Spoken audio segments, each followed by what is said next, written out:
السلام عليكم ورحمة الله وبركاته ودودوች ኢንሻአላህ ቀጣዩን ደርስም እያላችሁ ነበር። እስኪ ኢንሻአላህ ከቻልኩት ተወሰነ ትንሽ ላብራራላችሁ።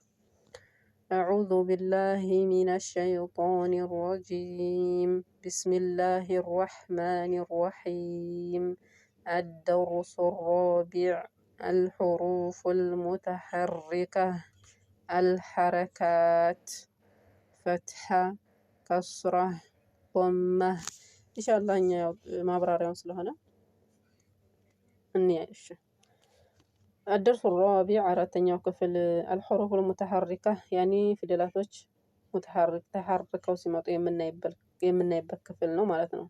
ማን الدرس الرابع አራተኛው ደርስ ማለት ነው።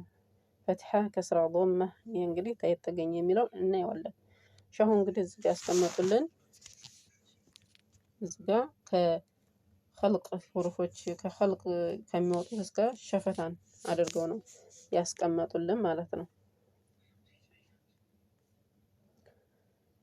الدرس الرابع የምናየው ስለ ሐረካ ነው። እዚህ ጋር ስለ ሐረካ فتحة كسرة ضمة የሚለው በነብዩ ሰለላሁ ዐለይሂ ወሰለም ጊዜ አልነበረም። የተጅር ምሁራኖች ናቸው እንደዚህ አድርገው ያስቀመጡልን ማለት ነው።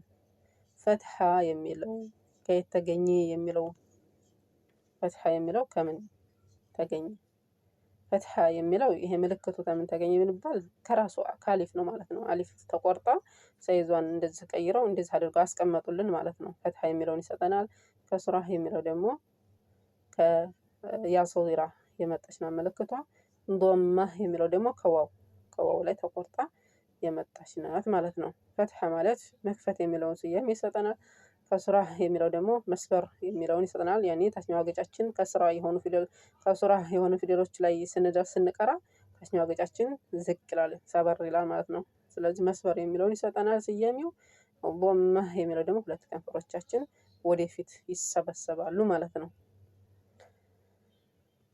طيب ይሄንን ደግሞ ስለ ሐረካ ያዘጋጁልን ምሁራን እነማን ናቸው? ማን ናቸው ብንባል ደግሞ እንግዲህ ደረሳቸውን ቁጭ አድርገው አፌ ከፈት ሲል ልጅ ምልክት አስቀምጥ፣ እንደዚህም ታችኛው አገጭ ዝቅ ሲል ከስራ የመተው ምልክት አስቀምጥ። فتحة የሚለውን አፌ ሲከፈት فتحة የሚለውን ታችኛው አገጭ ዝቅ ሲል ከስራ የሚለውን ሁለት ከንፈሮች ወደፊት ሲሰበሰቡ ضمة የሚለውን ስያሜ እነዚህ ምልክት አስቀምጥ ያሉት እንግዲህ ደረሳቸውን ቁጭ አድርገው ማን ናቸው ብንባል አቡ አስወድ አብዱ አሊ ወይም ኻሊድ ኢብኑ አህመድ ናቸው ማለት ነው። طيب እዚህ ላይ እንግዲህ 28 የአረበኛ ፊደሎችን ነው የሚያስተምሩን። አሊፍን አላመጣትም እዚህ ምክንያቱም እሷ ምንድነው ሐረካ ስለማትቀበል። እዚህ ጋር አሁን እያንዳንዱ ብናያቸው 28 ፊደል 28 ሑሩፎች ናቸው ማለት ነው። ለምንድን ነው አሊፍ ያልመጣቸው ብንባል እዚህ ጋር 29 አረበኛ ፊደላቶች አደርሶ አወል ላይ ብለን አልኩ አይደል? እስከ አሊፍ ቆጥረን ማለት ነው። ግን እዚህ ጋር ሸሁ ያላስቀመጡልን የተጅር ምሁራኖች ያላስቀመጡልን ለምንድን ነው ሐረካ ስለማትቀበል ነው ማለት ነው። طيب እነዚህን እንግዲህ ደግሞ 28ቶቹን እንግዲህ እነዚህ ለስንት እንከፍላቸዋለን? ለሶስት ነው የምንከፍላቸው። ሸፈታን የሚወጡ ብለን እንደዚህም ደግሞ ኸልቅያ ሊሳን የሚወጡ ብለን ለሶስት ተከፍለዋል ማለት ነው። ስንት ናቸው እንግዲህ የሚወጡት የሚለው እኔ ይሄ አቅሰል ኸልቅ የሚወጡት ታያቸው እነዚህ ስድስቶቹ መቱን ያስቀመጧቸው ናቸው። አቅሰል ኸልቅ ላይ የሚወጡት መጨረሻ ጉሮሮ ክፍል ላይ የሚወጡት ስንት ናቸው? ስድስት ናቸው ማለት ነው ብዛታቸው።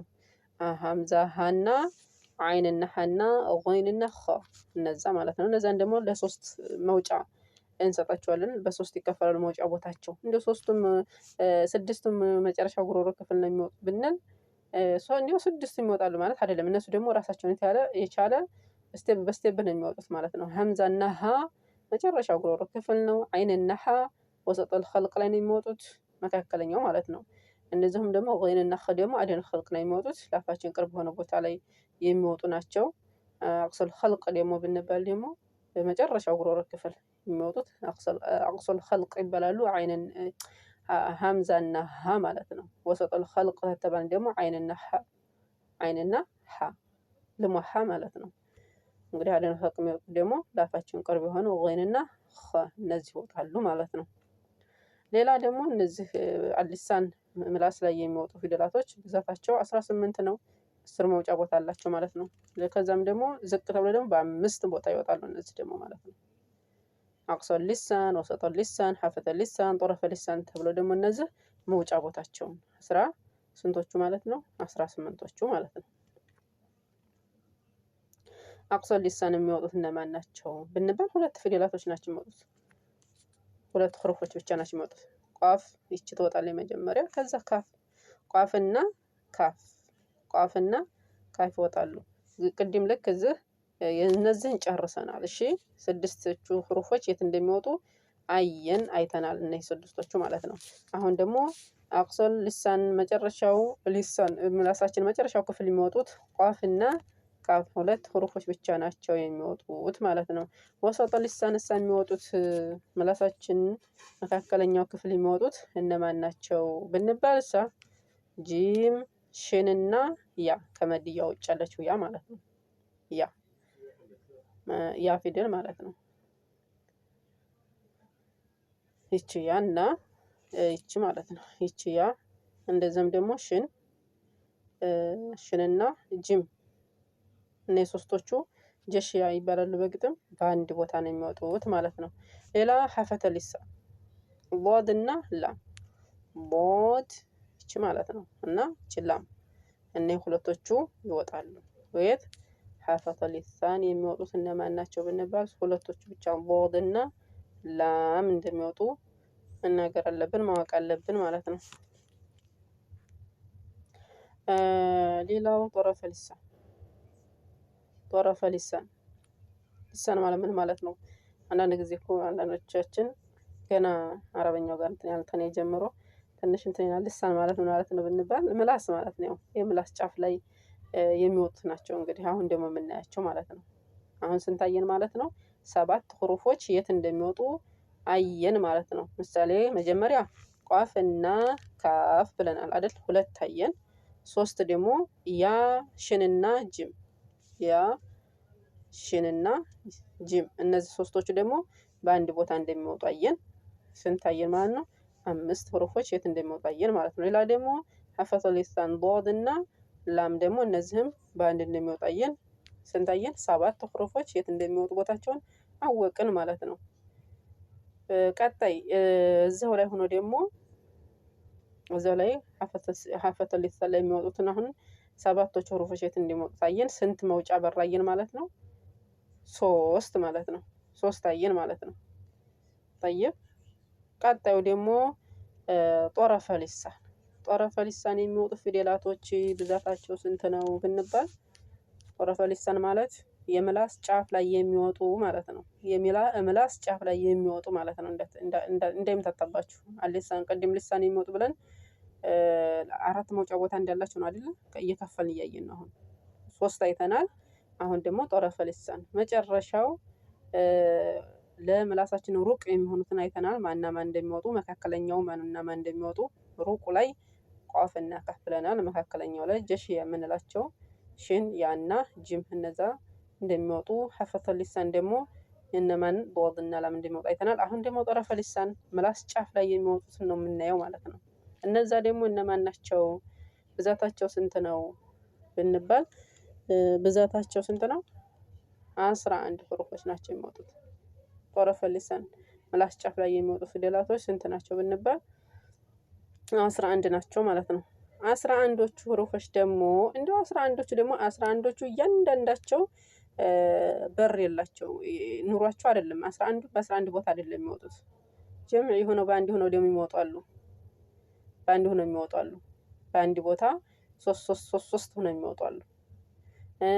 አንድ ደግሞ በአንድ ቦታ ደግሞ በአንድ ሆነው ደግሞ 2 ሑሩፎች ይወጣሉ። እናያቸው። ምሳሌ ኑን ለብቻዋ ነው የምትወጣው።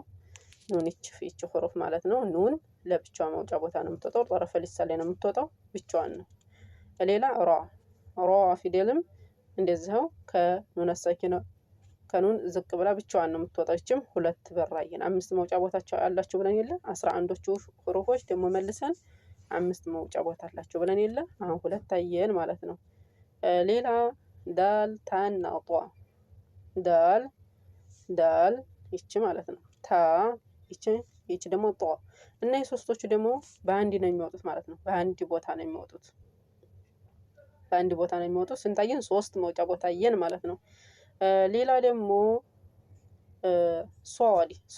ሶፊር የሚባሉ ፊደላቶች አሉ። ባህሪያቸውም ሶፊር ባህሪ ያለባቸው ፊደላቶች አሉ። እነዛ ደግሞ በአንድ የሚወጡት ማን ዛ ሲን ሶድ ቆይ እሺ ፊደሎቹን እናያቸው ኢንሻአላህ። ሶድ ይቺ ናት ሶድ። እሺ ሶድ ከዛ ደግሞ ዛ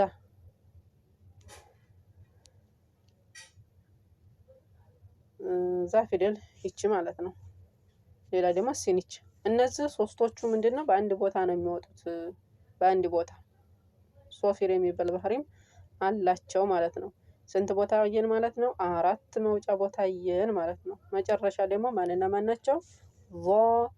ዛልና ሳ ይቺ ሳ ሌላ ደግሞ የት ነበር? ይቺ ማለት ነው። ይቺ ሌላ ደግሞ ሳይተናል ዛል ይቺ ማለት ነው። ይቺ እነዚህ ማለት ነው። ዛል ፈትሐ ዘ ብለን የምንቀራው ይችን ፊደል ተመልከቱ። ከዛ ደግሞ ይሄ ፊደልን ተመልከቱ። ሌላ ሳ ፊደልን ተመልከቱ። እዚህ ጋር ሶስቶቹ ዛል እና ሳ እና እነዚህ ደግሞ መውጫ ቦታቸው አንድ ላይ ነው ማለት ነው። ስንት አየን ማለት ነው? 5 መውጫ ቦታ አየን ማለት ነው። እንግዲህ ኢንሻአላህ እዚህ ጋር ኢንሻአላህ ላቁም ማለት ነው። ቀጣዩ ብዙም ይብራራል። ኢንሻአላህ ስናብራራ ደግሞ በአካል እሱን ስናብራራ ግሩፕ ላይ በደንብ ደግሞ ኢንሻአላህ እንወያይበታለን ማለት ነው። ጠይብ እንግዲህ ሰብስክራይብ ያላደረጋችሁ ሰብስክራይብ እያደረጋችሁ ቤተሰብ ሁኑ አሉ ኢንሻአላህ። ጠይብ አሁን ደግሞ ወዴት እንሸጋገር? ሸፈታን የሚወጡ ሊሳን የሚወጡ አይተናል። እንግዲህ አደን ኸልቅ የሚወጡ አይተናል። አሁን ደግሞ ወዴት እንሄድ ማለት ነው? ወደ ሸፈታን የሚወጡ ከንፈር ጫፍ ላይ የሚወጡትን እናያለን። ስንት ናቸው ማለት ነው? 4 ናቸው። ፋ ዋው እና ባና ሚም እነዚህ ናቸው።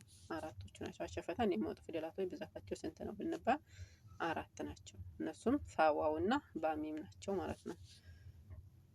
እነዚህ ደግሞ ለሁለት እንከፍላቸዋለን። ይሄ ፋ ከሌሎቹ ለየት ይላል ብቻውን ማለት ነው። ሙሉ በሙሉ ሁለት ከንፈሮችን አገጣጥሞ አይዝም ፋ ስንል ማለት ነው። ታችኛው የላይኛው ጥርሳችን ክፍል ታችኛው ከንፈራችንን ሲያርፍ ተውስጠኛው ላይ ነው የሚያርፈው። ሙሉ በሙሉ ከንፈራችንን አይዝም ማለት ነው።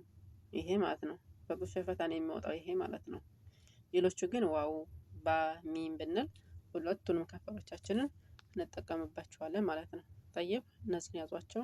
አሸፈታን የሚወጡ ፊደላቶች እንግዲህ እነዚህ ናቸው ማለት ነው። በተረፈ አብሽሩ በርቱ ነው የምለው። ሰላም አለይኩም ወራህመቱላሂ ወበረካቱ።